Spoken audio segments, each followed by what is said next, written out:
You are Locked On Packers, your daily Green Bay Packers podcast. Part of the Locked On Podcast Network, your team every day.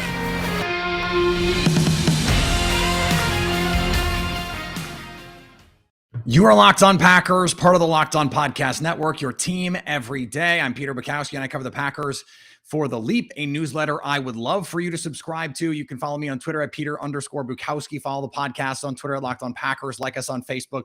Subscribe to the podcast, iTunes, Spotify, Google Podcasts, wherever you find podcasts, you will find Locked On Packers, the number one Packers podcast on the internet, and the show for fans who know what happened. They want to know why and how. Today on the show, Mike Sando from The Athletic joins us, one of my favorite NFL writers. He just does a great job explaining things, the reporting that he uses to incorporate in his work to make sure that you understand whatever point that he's trying to make. It is someone that I look up to a great deal, and someone who I think is just really insightful to have on, and is a great person to have on this week as Aaron Rodgers and Patrick Mahomes square off, because he is the architect of the QB tiers system. I want to thank everyone who makes Locked On Packers their first listen of the day. Thank you for making us a part of your day. And if you haven't, why not? It's easy. It's like 25, 30 minutes with a cup of coffee. The Packers, come on. It's a no-brainer to me. The Packers made some of their moves official coming back this week, things that we expected to happen. Allen Lazard activated off the COVID-19 list. Matt LaFleur saying that the expectation is Joe Barry will be back on Thursday. Devontae Adams on what he called a similar timeline, but they're going to wait and see. He still needs those 2 negative tests. Still very much up in the air. It took Malik Taylor multiple weeks to get off the COVID-19 list. And so it is not a lock that he is going to play against the Chiefs on Sunday. The expectation is that he will, but we can't take it for absolute granted. Also, pretty big news. So David Bakhtiari is back. We don't know if he's going to play. Matt LaFleur said a decision has been made about whether or not he will play, but he is not going to share that decision. He is smiling about all of that. So maybe that is his way of saying he's going to play this week. I would expect that he is going to play this week. That would just be my expectation. The fact that he admitted that he has made a decision about whether or not he's going to play, but doesn't want to share it, I think is an admission that David Bakhtiari is, in fact, going to play. We don't know about Devontae Adams. The other part of this that is so big, Zadarius Smith is back in Green Bay. He is back in Green Bay, was at practice on Monday. They don't normally practice on Monday, but because of the mini bye, they get the extra day of work. And he was in a jersey. He was like there watching. Now, he was in training camp too. This was sold to us originally as this is going to be many, many weeks, end of the season, maybe playoffs with Zadarius Smith. How much of this is based on physical ailments? How much of this was always based on things beyond physical ailments? I don't know that we will ever know the truth on that. But he is back in town. He is back with the team. And I think that suggests that he is going to be back sooner than we expected. And that is at a time when the Rams are going out and making big moves. They're going out and getting Von Miller. The Packers face the Rams in a month. Green Bay, bringing Zadarius Smith back would be that same kind of impact move, because Rashawn Gary has moved into that elite category, or is on his way to moving into that elite category. Top 15 Pro Football Focus grade among guys, minimum qualifier in terms of snaps. He has been a very complete player. There are still some areas of his game where he can improve, but this pass rush could be nightmarish with Zadarius Smith included back into it. Jair Alexander, they're playing awesome with the guys that they have. They could actually be awesome with everyone healthy. They're not an awesome defense yet. They can get there, but the guys who are filling in are playing really good football by and large. And they're still just 1 or 2 mistakes a game from being really, really good. They got the turnover in the red zone. We didn't really spend a lot of time on that, but they got another turnover in the red zone. They're creating turnovers, and the traditional metrics really like them. Total yards, points, all those things. It's, DVOA doesn't like them quite as much, and for good reason. They're getting healthy, and they're 7-1. They lead the conference by record. Now tied at the top, but they lead, and they get to play the Rams, and they get to play the rest of their crappy division. They get to play the Lions again. They get to play the Bears again, and they get to play the Vikings twice. The Vikings just lost to a backup quarterback at home. It's not an ideal situation for the rest of the NFC North that the Packers essentially have this wrapped up now. It's not even Thanksgiving, and we could be 3-4 weeks away. And then at Thanksgiving, do they, if they can't get the one, do they rest starters in week 17 or week 18, I guess, this year? Those are conversations we're going to have like relatively soon if the Packers keep winning these games. The thing is, the schedule gets tougher. The schedule is really about to turn. We talked about this a little bit yesterday. And so it is really important that David Bakhtiari get back out on the field. It is really important that they get Davante Adams back, because this is a game against the Chiefs that did not look, I wouldn't say it didn't look winnable. Any game that you have Aaron Rodgers is winnable, but it didn't look like a game that they were going to be likely to win, that they would be favored to win, and they're not favored to win in this game. 4 weeks ago, 5 weeks ago, now they go into this game, and I think you still have to feel, irrespective of Monday night, you have to feel really good about your chances to go in and beat a Kansas City team that can't stop anyone. So, the Matt LaFleur said that they are working on a big move.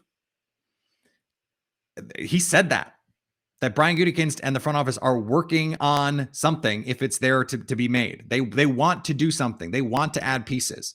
I don't think Matt LaFleur says that as PR. I think Matt LaFleur says that because he believes that to be true. And maybe they can pull off something here to make their team better. I don't think they need to feel like they need to chase the Rams, but they could certainly, stand to add a piece or two if they can. You always want to add the piece if you can.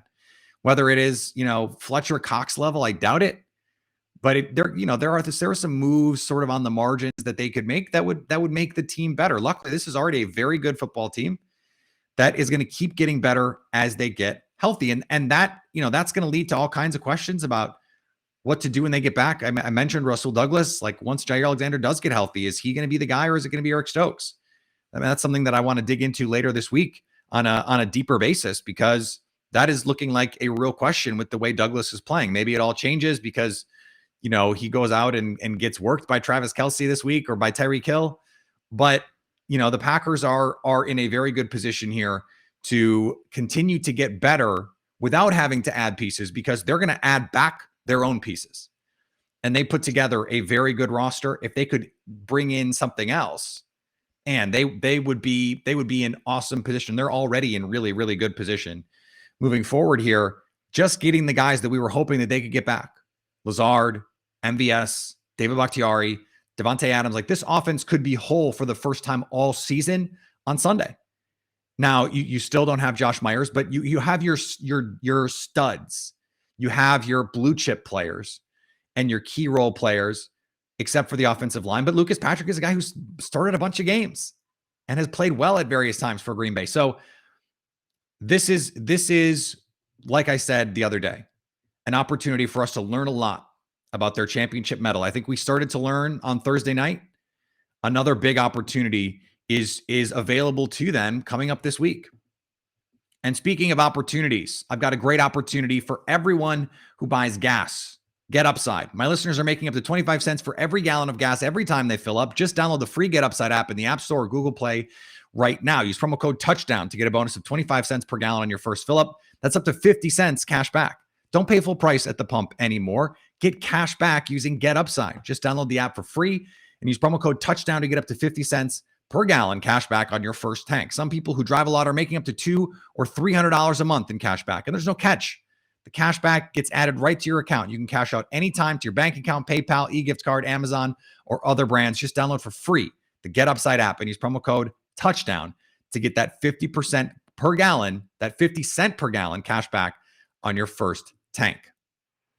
Joining me now from The Athletic, one of my favorite people to talk to, someone I learn something from every single time I read something that he writes, every time he responds sarcastically to a tweet of mine. It's always to give information. Mike Sando. Mike, it is great to be with you, and we have a terrific game this week, Packers and Chiefs. You are the perfect person to have on this week because I wanted to talk to you a little bit about Rodgers and Mahomes. And you do the quarterback tiers. Yeah. And you talk to the front office people, coaches, and I'm just wondering, when you get the feedback from these guys, do you notice it when you're putting together the blurbs, like, oh, people are talking about Mahomes the same way they used to talk about, or maybe even still talk about Aaron Rodgers? Oh yeah, when a guy's gaining and getting into that realm, and I think for Mahomes, a lot of it was a physical based part. I mean, I think everybody would acknowledge that there's no one on Rodgers level for manipulating a whole game. I mean, he has the ability to literally lobby the officials while he's getting tackled. I mean, he's so next level, and there's nobody. I don't even think Brady's like that. Like, maybe not as demonstrable. I think Rodgers is the ultimate weapon because he can physically do any throw. Now he can't run as fast as Mahomes or as fast as Rodgers of young, but I think Rodgers is the best. I think most people in the league probably had Mahomes would have been their guy like a year ago, but I think it's hard to argue with anything on Rodgers. I think he's the best. What have you had any recent conversations on Mahomes and sort of what is going on there? Because the turnovers are way up. He seems from the outside to be pressing internally. Yeah. From them, at least publicly, they're not saying that, but that's how it seems. What, if anything, have you heard about what the perception is of what's going on there? Yeah, that it's suddenly not so easy when you're historically bad on defense. And I've drawn the comparison to when the Saints were like that. After Bountygate, they had about 3 years out of a 5 or 6 year period where they weren't just bad on defense, because the great quarterback can overcome bad defense. I mean, the Chiefs did that in 2018. They were a bad defense and they went 12-4. But when you start, I always think if you become historically bad on defense, or if your weaponry goes below a baseline level, like I thought for a few years, like that happened to Eli Manning and the Giants. Not that he's in the breadth of these quarterbacks, but he looked like trash for a while because it was so bad around him. And I don't think he was trash. I mean, he wasn't tier one, but you know what I mean? So those things around a quarterback, and I think he's having a little bit of that with the defense. I think they've gotten sort of off of their game, and it's just new for him. I think he walked into really an ideal situation from the play caller to the weaponry. Defense was pretty good. And some of those things have been chipped away at, including the play caller. I mean, I think everyone just assumes that, Andy Reid had his little dehydration thing and it's all good now. I don't know about that. I mean, I think that was a significant event. You know what I mean? Yeah. How many times have you been taken to the hospital in the last month? You know what I mean? Yeah. Luckily the answer is zero. Zero. But I think that's a big deal. I mean, I think they're going through some things. I think and it's not like Andy Reid's resume was sterling before Patrick Mahomes. I mean, he was run out of Philly, even though they had a bunch of success there for late game clock management and some of that kind of stuff. Not that he wasn't a great coach. I mean, everyone agreed that offensively he was a very smart coach, but it has only been in the last, say, 5 years that he has been consistently at least placed in that upper echelon by us anyway. Well, I think he's been elite in the management of quarterbacks and gotten the best from almost every quarterback he's been with, whether that was Donovan McNabb, even Michael Vick had a wonderful short stint there. Alex Smith, I think, was on another level with his production, and certainly Mahomes has. So I give him a ton of credit. I think he is a great head coach, but I think there's no doubt he's probably been compromised during this time. I think your team has to deal with success. When you are climbing the mountaintop together the first time, you win as we. And then what happens to your team is then once you have team success, I think the natural mindset for a lot of people, not just football players, but just a lot of people, is to take care of me and have a little bit of a different mindset. And you maybe go for the big contract, or, you're not going to you can't fake hunger. You know what I mean? Yeah. If we're going to have an eating contest tonight, I want to not eat all day. And then Right. I'm going to have a better chance to eat more pieces of pizza, right? Pat Riley called it the disease of me. I mean, that's what he called it. So, I think it's hard. I think it's real. They have real personnel issues on top of it. The coach situation's going on, whatever that is. And, here they are. So they're still good on offense. I think they're still going to win some games, but they fit the profile of the 7-9 Breeze teams. What did you think when they went out and revamped this offensive line? We don't have to go piece by piece, but just sort of broad view of like, okay, they're going to have essentially 5 new starters on that offensive line. And there was a lot of just like, okay, well, they fixed it. And I was going, at a spot where continuity is of the utmost importance, everyone is just going to come in and be great right away. Like, I didn't know about that. What was your perception of those moves? I kind of liked it and thought it was a year overdue. When you really think about it, we're so results driven instead of process driven. They got their offensive line's butts kicked in the Super Bowl by the 49ers. Right. But you win the game, so you don't have to really do anything. I mean, we won the Super Bowl. So then you come back and Mahomes is chased around the parking lot by a wild dog every week, right? And his toes hurt or whatever. It's hard. So now, you know what? We did win the Super Bowl this year. Now we've got to do the offensive line moves. And in general, I was good with them. I thought, I don't know about putting all that money into a guard like they did. That's a little bit of a luxury to me for a team that is, in the process of paying the quarterback, and I'd rather have a little bit more of an impact position. Like I'll say as we're looking at and teams, all of the needs on defense that they have. Yeah.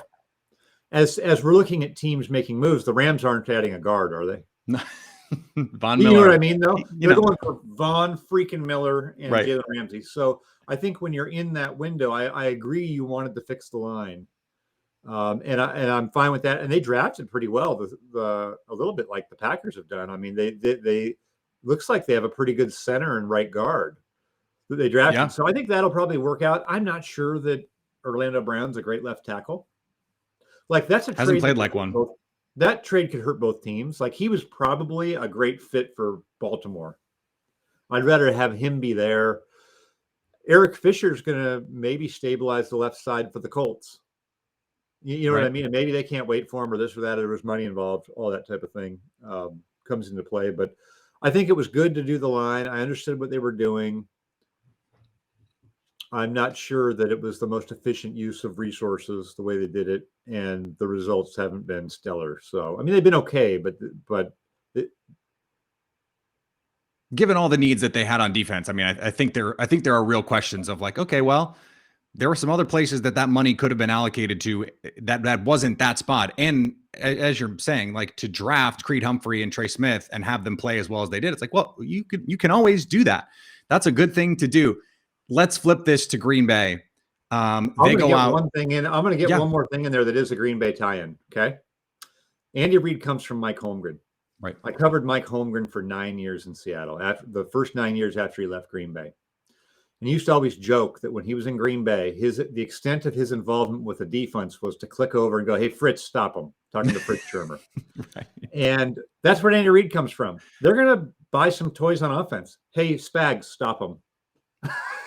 So that's kind of what's going on here, I think. Anyway, you're going to transition now. I ruined. Well, it is actually a perfect way to do it because this is, I think, what a lot of fans were clamoring for. Hey, get Aaron Rodgers some more weapons.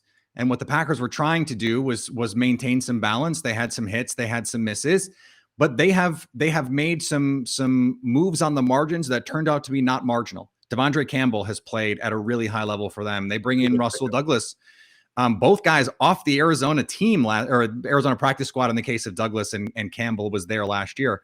And they have stabilized this defense.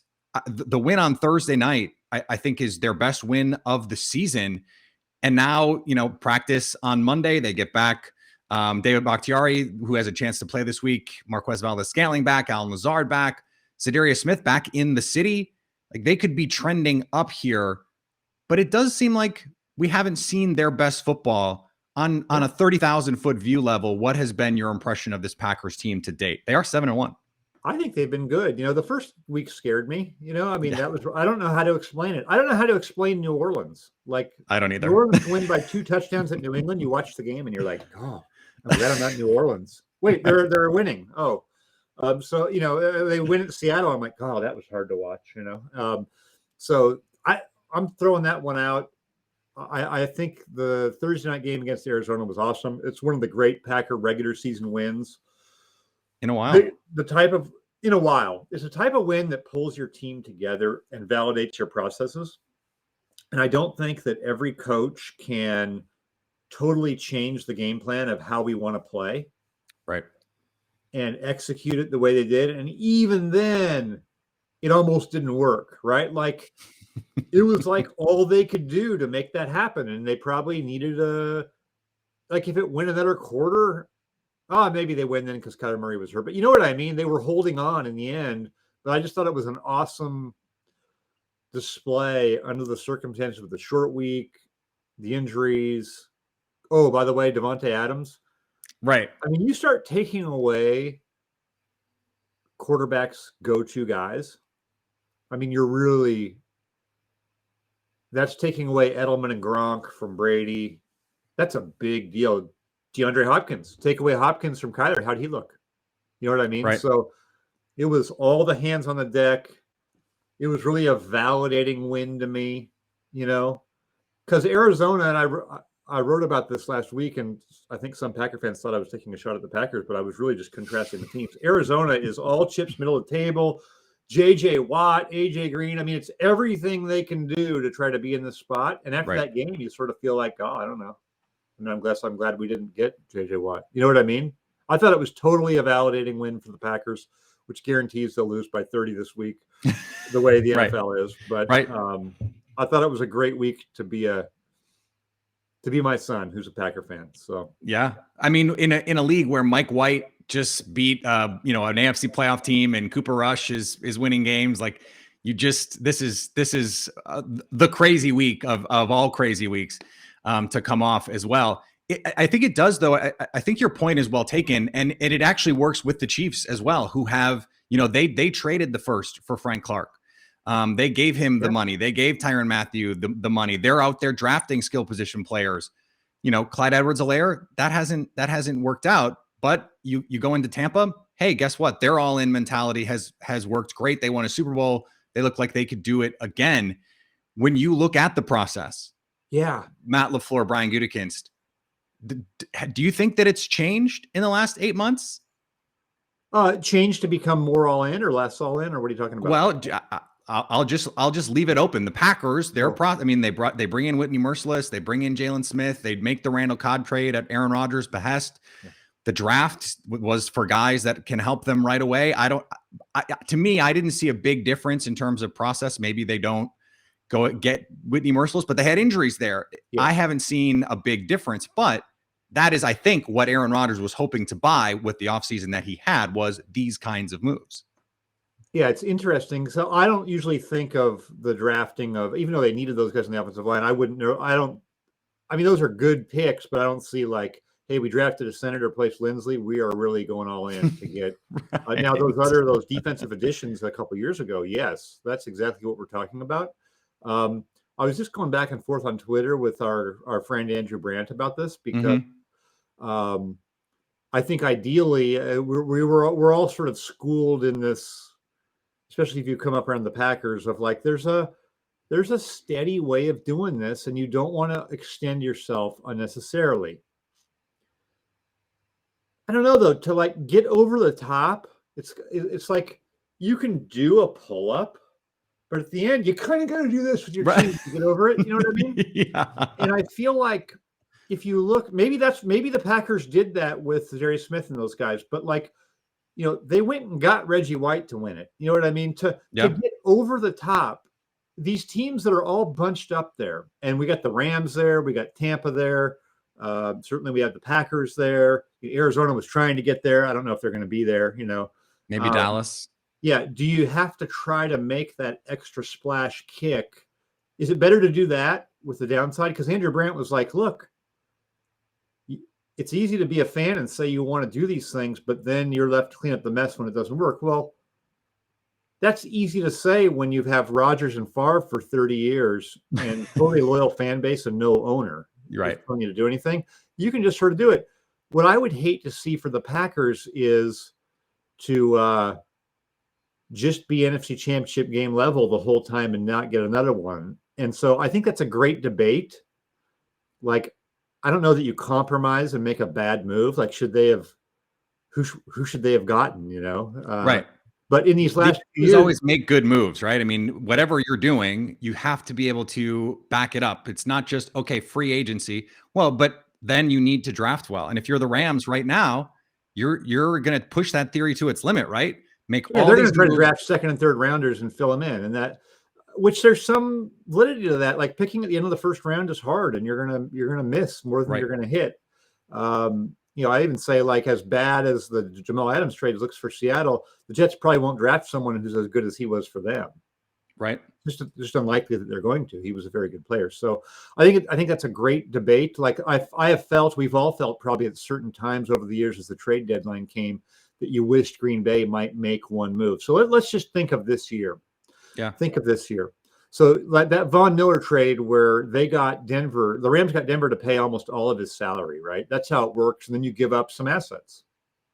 If there were that type of a move for Green Bay where they didn't have to absorb, because the first thing I hear from Packer fans is, Sando, you don't understand the cap. I'm like, no, I do understand the cap. In fact, I understood it 20 years ago. That's why I know now you can get around it. Don't. That's just Dad saying we don't have enough in our allowance, but Dad can go get a loan, right, and give us more money if he really wanted to. He's just saying it's not a prudent thing to do, which is fine. What if they could get, like, here's a totally short-sighted move that would be bad beyond this season for the Packers. What if you could get Odell Beckham right now, and you had to give up, I don't think you'd have to give up a lot for him, but let's just say it was a 4th-round pick. Mm-hmm. And they're going to eat some of the salary. And you're not, if you're moving on from Rodgers after the season, there's no way you're going to say that Odell's the guy you want. Right. With Jordan Love, probably not. No. That's just not even beyond this year. But that's a bad short-sighted move, but should they make it? Maybe they should. What if fans would be cheering? I know that. What's that? Fans would be cheering. I know that. Well, and then what happens if, because there's going to be times, we've all seen the list of 6 or 7 games that Devontae misses. What if somebody just has a great plan for him in the first round of the playoffs, and they've got this great coverage, and Bakhtiari's knee isn't quite the same, and so they're getting a little more heat on Rodgers. It's just a play here or there in these games. Mm-hmm. Would it be stupid to go in for him, and now we don't have the next running back we're going to take in the 2nd or 3rd round in 2 years, or whatever they were going to take, a safety? I'm just joking, but you know what I mean? Maybe it's a guard. Would you rather have Royce Newman for the next 5 years or Odell Beckham for a playoff run when it's the last chance you have Rodgers? The smart move is to take Royce Newman. Right.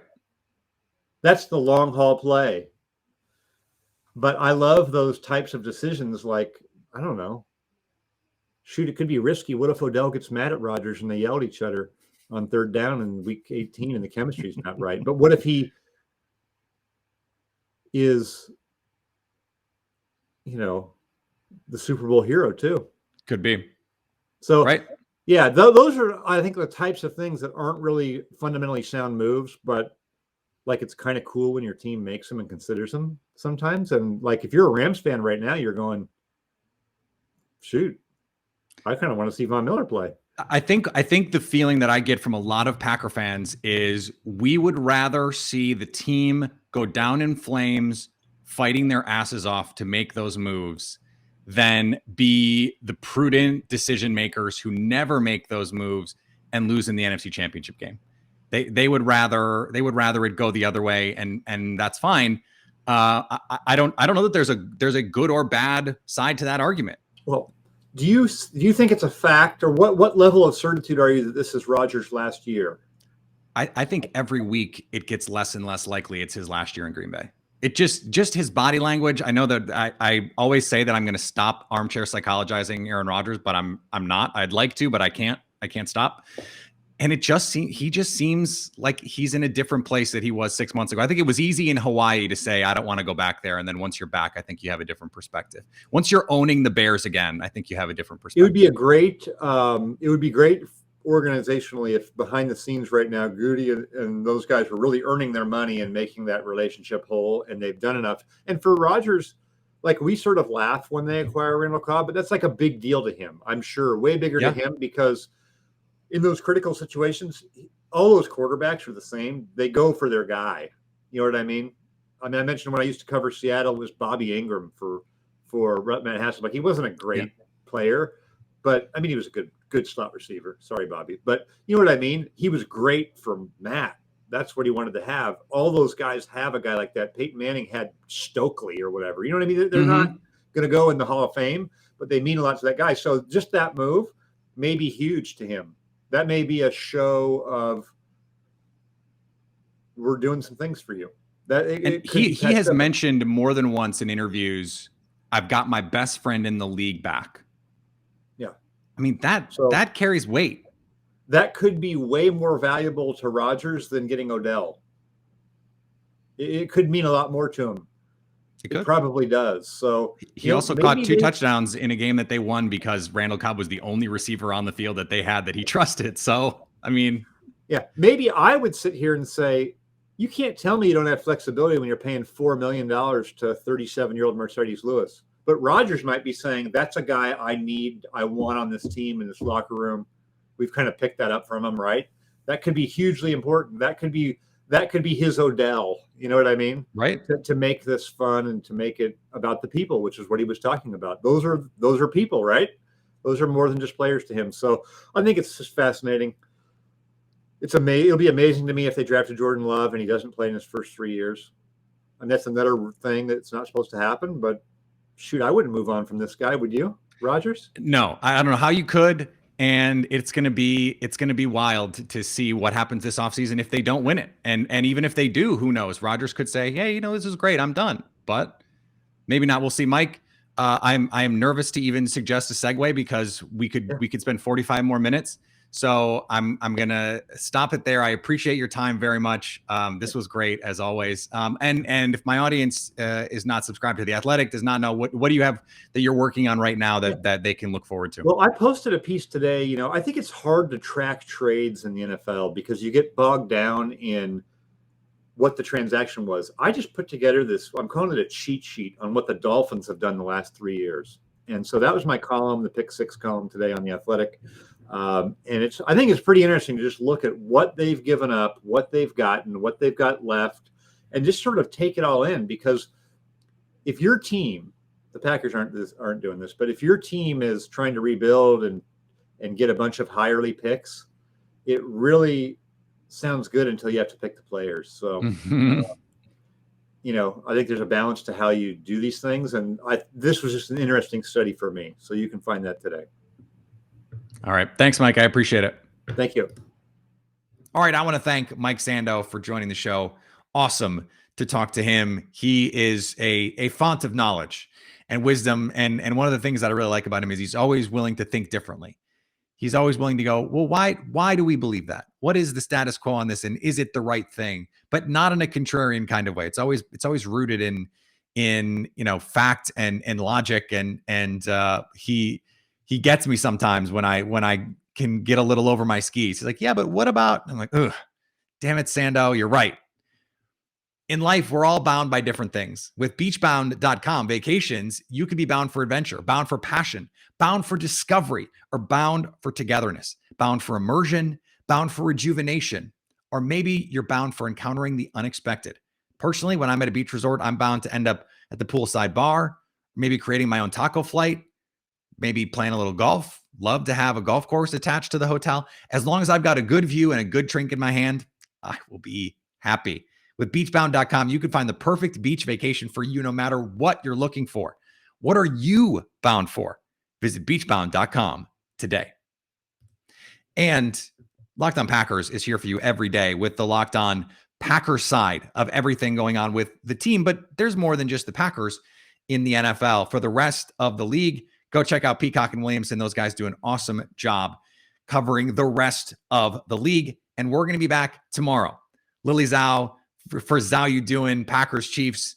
It's going to be a great one. And then we've got our live stream and maybe something special on the live stream. Working on something that I think could be fun for the live stream on Friday. Follow me on Twitter, Peter_Bukowski. Follow the podcast on Twitter, Locked On Packers. Like us on Facebook. Like us on YouTube. Subscribe on YouTube. If you like the video, and leave a comment. Let us know what you think. I'm always open to suggestions. Always happy to make the show more of what you guys want it to be. Subscribe on iTunes, Spotify, Google Podcasts, wherever you find podcasts, you will find Locked On Packers. And anytime you want to hit us up on the Locked On Packers fan hotline, you can do it 920-341-3775 to stay Locked On Packers.